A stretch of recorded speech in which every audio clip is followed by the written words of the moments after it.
प्रिय विद्यार्थियों, सभी को सुप्रभात। मैं सुबुद्धि सिंह कसाना, सहायक आचार्य राजनीति विज्ञान। आज हम जापान की डाइट अथवा जापान की संसद के बारे में पढ़ेंगे। सबसे पहले हम ये जानेंगे कि जापान की डाइट की रचना किस तरह से होती है। फिर ये जानेंगे कि जापान की डाइट की शक्तियाँ और अधिकार के बारे में विस्तार से वर्णन करेंगे। जापान पहला एशियाई देश है जहाँ संसदीय व्यवस्था की स्थापना हुई।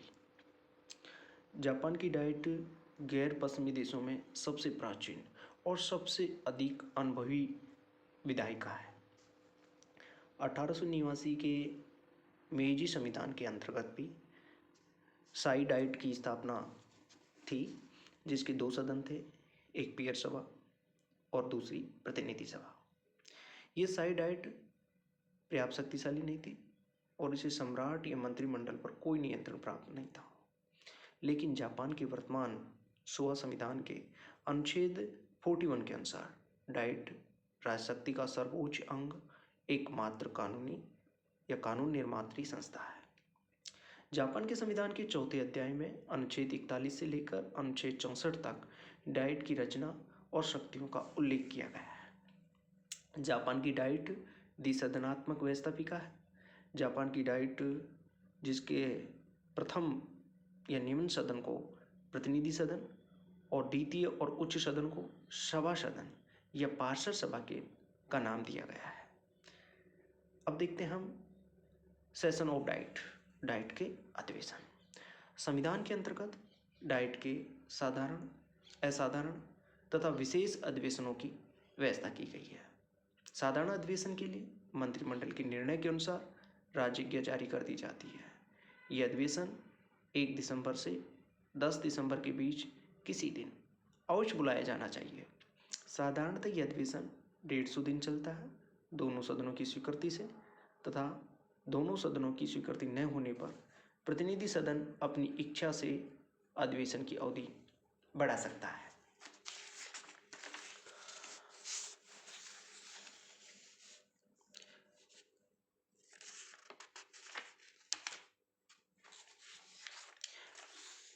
साधारण अधिवेशन के अंतरकाल में ही असाधारण अधिवेशन बुलाया जा सकता है। अनुच्छेद 53 में कहा गया है कि दोनों सदनों में से किसी एक सदन के 4 या उससे अधिक सदस्य डाइट के असाधारण अधिवेशन की मांग कर सकते हैं। ऐसी मांग की जाने पर मंत्रिमंडल डाइट का असाधारण अधिवेशन बुला सकती है। विशेष अधिवेशन साधारण अधिवेशन आरंभ होने के पहले हो सकते हैं। अनुच्छेद 54 के अनुसार जब प्रतिनिधि सभा का विघटन हो जाता है तो विघटन के दिन से 40 दिन के भीतर आम चुनाव होने चाहिए तथा चुनाव के दिन से 30 दिन के भीतर डाइट का अधिवेशन बुलाया जाना चाहिए। इस विशेष अधिवेशन का उद्देश्य प्रधानमंत्री तथा प्रतिनिधि सभा के पदाधिकारी आदि का चुनाव करना होता है। अकेले सभा सदन का भी आपातकालीन सत्र बुलाया जा सकता है। प्रतिनिधि सदन के विघटन के साथ ही सभा सदन भी स्थगित हो जाता है, किंतु राष्ट्रीय संकट के समय कैबिनेट यदि चाहे तो आवश्यक विषयों के संबंध में कार्रवाई करने के लिए सभा सदन का आपातकालीन अधिवेशन बुला सकती है। इस अधिवेशन में की गई कार्रवाई अस्थायी होगी। यदि डाइट का अगला अधिवेशन प्रारंभ होने की तिथि से 10 दिन के अंदर प्रतिनिधि सदन उसे स्वीकार नहीं कर लेता तो वह रद्द या अवैध समझा जाएगा। अब देखते हैं डाइट के सदस्यों के विशेष अधिकार। डाइट के सदस्य निर्भयता के साथ कर्तव्यों का पालन कर सकें, इसके लिए उन्हें कुछ विशेष अधिकार और उन्मुक्तियां प्रदान की गई हैं। अनुच्छेद 50 में कहा गया है कि जब तक किसी कानून के द्वारा कोई अन्य व्यवस्था न हो तब तक सदस्यों को अधिवेशनों के दिनों में गिरफ्तार नहीं किया जा सकता। यदि किसी सदस्य को अधिवेशन के प्रारंभ होने के पूर्व ही किसी कारण से बंदी बना लिया गया है तो उसे सदन की मांग पर अधिवेशन के दिनों में छोड़ दिया जाएगा। अनुच्छेद 51 में लिखा गया है कि सदन में दिए गए भाषण, विवाद और मतदान में भी भाग लेने के कारण वे बाहरी किसी भी सत्ता के प्रति उत्तरदायी नहीं होंगे। जापान की डाइट का सचिवालय। डाइट का एक सचिवालय होता है जिसका अध्यक्ष मुख्य सचिव होता है। मुख्य सचिव की नियुक्ति डाइट के बाहर से की जाती है। वह सरकारी पत्रों पर हस्ताक्षर करता है, डाइट की कार्रवाई का रिकॉर्ड रखता है। डाइट का एक अलग पुस्तकालय भी होता है। देखते हैं गणपूर्ति। संविधान की धारा 56 में कहा गया है कि डाइट के किसी भी सदन में तब तक कार्रवाई नहीं की जा सकती जब तक सदन की कुल संख्या के 1/3 सदस्य उपस्थित नहीं हो।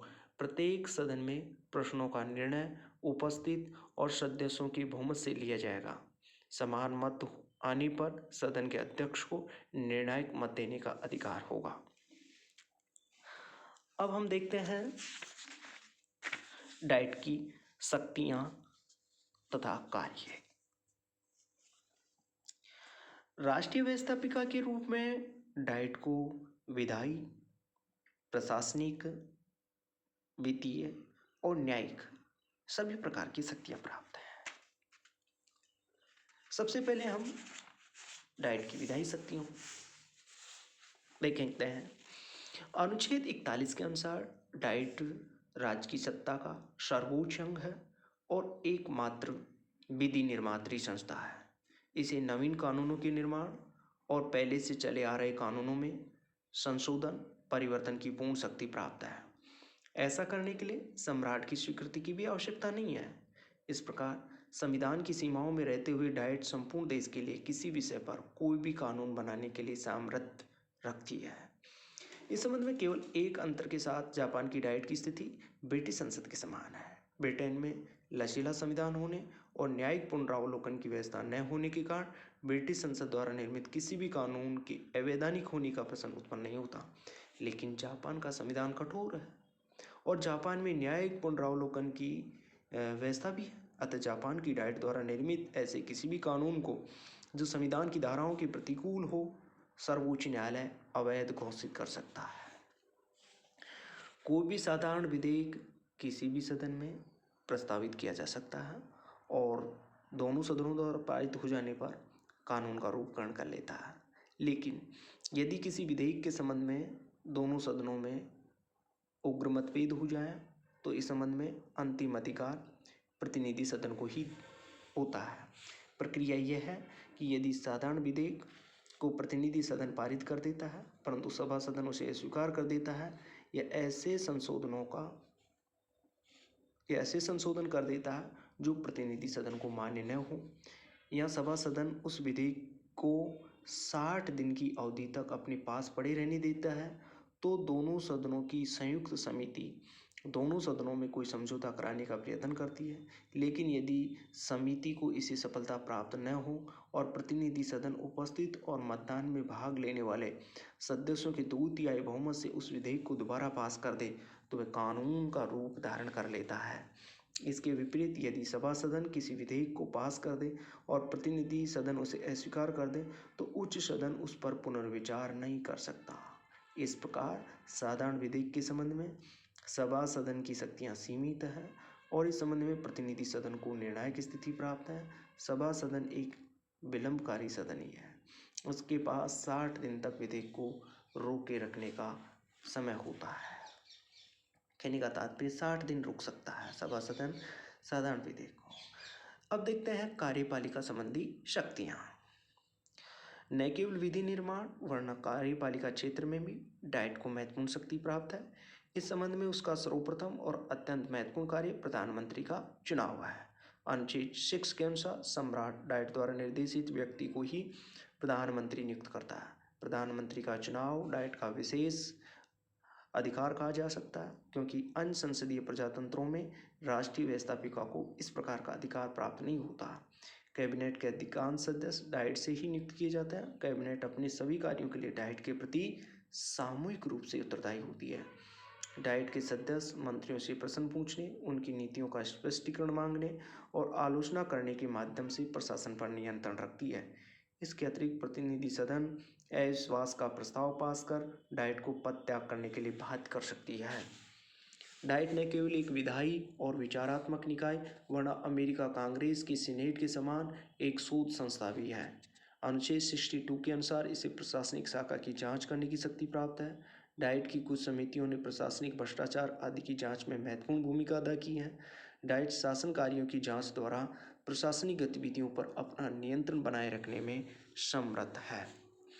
अनुच्छेद 73 के अनुसार कैबिनेट के लिए संधियों पर डाइट की स्वीकृति प्राप्त करना आवश्यक है। डाइट संधियों को स्वीकार अस्वीकार करके वैदेशिक क्षेत्र में अपने प्रभाव का उपयोग कर सकती है। इस प्रकार डाइट दिन प्रतिदिन के प्रशासन की निगरानी रखती है, उसी प्रशासन पर अंतिम नियंत्रण प्राप्त है। वित्तीय शक्तियाँ। अनुच्छेद 83 के अनुसार राष्ट्रीय वित्त के प्रशासन की शक्तियाँ डाइट को ही प्राप्त है। यह डाइट की निश्चित रूप से एक महत्वपूर्ण शक्ति है। डाइट की एक महत्वपूर्ण शक्ति है। मंत्रिमंडल का यह दायित्व है कि वह प्रत्येक वर्ष के लिए आय व्यय तैयार कर डाइट के समक्ष उसके विचार और निर्णय हेतु प्रस्तुत करें। डाइट की स्वीकृति के बिना मंत्रिमंडल आय व्यय संबंधी कोई कार्य नहीं कर सकता। मंत्रिमंडल के अधिकार हैं कि वह आवश्यकता पड़ने पर राज्य की रक्षा निधि से व्यय कर सके, किंतु इस प्रकार किए गए व्यय पर डाइट से परावर्ती स्वीकृति लेना आवश्यक है। संविधान के द्वारा इस बात की व्यवस्था की गई है डाइट राज्य की समस्त आर्थिक व्यवस्था पर नियंत्रण रखे, और इस संबंध में संविधान के अनुच्छेद 90 और 91 महत्वपूर्ण है। इस प्रकार वित्तीय क्षेत्र में डाइट की शक्ति अत्यंत महत्वपूर्ण है। समस्त वित्तीय व्यवस्था उसके नियंत्रण और निरीक्षण के अधीन है। चौथी शक्ति देखते हैं, संविधान संशोधन की शक्ति। अनुच्छेद 96 के अनुसार संविधान के संशोधन के कार्य में भी डाइट की भूमिका बहुत महत्वपूर्ण है। संशोधन संबंधी कोई भी प्रस्ताव दोनों सदनों के 2/3 या उससे अधिक सदस्यों के मत से डाइट में प्रस्तुत किया जा सकता। ऐसा प्रस्ताव बाद में जनता के समक्ष उसकी स्वीकृति के लिए भेजा जाता है। उस प्रस्ताव को एक विशिष्ट निर्वाचन या लोक निर्णय में कुल मतदान करने वाले मतदाताओं के बहुमत का समर्थन प्राप्त हो जाए तो सम्राट उस संशोधन को तुरंत ही संविधान का विनियम घोषित कर देता है। इस प्रकार संविधान में संशोधन संबंधी किसी भी प्रस्ताव को डाइट में ही प्रारंभ किया जा सकता है। फिर देखते हैं न्यायिक शक्ति डाइट की। न्यायिक क्षेत्र में डाइट को महाभियोग की सुनवाई करने संबंधी महत्वपूर्ण शक्ति प्राप्त है। किसी न्यायाधीश पर महाभियोग, लापरवाही बरतने, भ्रष्टाचार या न्यायालय की मर्यादा को हानि पहुंचाने वाले आचरण के आधार पर उस पर महाभियोग लगाया जा सकता है। इस संबंध में अनुच्छेद 64 द्वारा निर्धारित प्रक्रिया यह है कि किसी भी न्यायाधीश पर आरोप लगाने का कार्य एक दोषारोपण समिति करती है, जिसमें डाइट के दोनों सदनों के बराबर की संख्या में सदस्य होते हैं। आरोप की जांच एक महाभियोग न्यायालय द्वारा की जाती है, जिसकी स्थापना डाइट द्वारा की जाती है। उसमें दोनों सदनों के सदस्य सम्मिलित होते हैं। वर्तमान समय में महाभियोग न्यायालय में कुल 14 सदस्य हैं। कोई भी सदस्य एक ही समय में महाभियोग न्यायालय दोषारोपण समिति का सदस्य नहीं हो सकता। डाइट एक सर्वोच्च राष्ट्रीय मंच है। डाइट के द्वारा सर्वोच्च राष्ट्रीय मंच के रूप में भी कार्य किया जाता है। डाइट के वाद विवाद जापानी जनता की राजनीतिक शिक्षा के महत्वपूर्ण साधन है। डाइट जन असंतोष की अभिव्यक्ति और उसे दूर करने के साधन के रूप में भी कार्य करती है। कुछ अन्य शक्तियाँ डाइट की। डाइट को कुछ और भी अधिकार प्राप्त हैं। अनुच्छेद 2 के अनुसार राज सिंहासन के उत्तराधिकारी विषय कानून बनाने की भी शक्ति उसे प्राप्त है। डाइट को निर्वाचन संबंधी कुछ शक्तियां प्राप्त हैं। प्रधानमंत्री के निर्वाचन करने के अतिरिक्त दोनों सदन कानून द्वारा अपने सदस्यों निर्वाचकों की योग्यताओं का निर्णय करते हैं। इस प्रकार डाइट राज्य की शक्ति का सर्वोच्च अंग है और जापान की राजनीतिक व्यवस्था के अंतर्गत उसे लगभग वही स्थिति प्राप्त है जो ब्रिटेन की राजनीतिक व्यवस्था में ब्रिटिश संसद को प्राप्त है। धन्यवाद।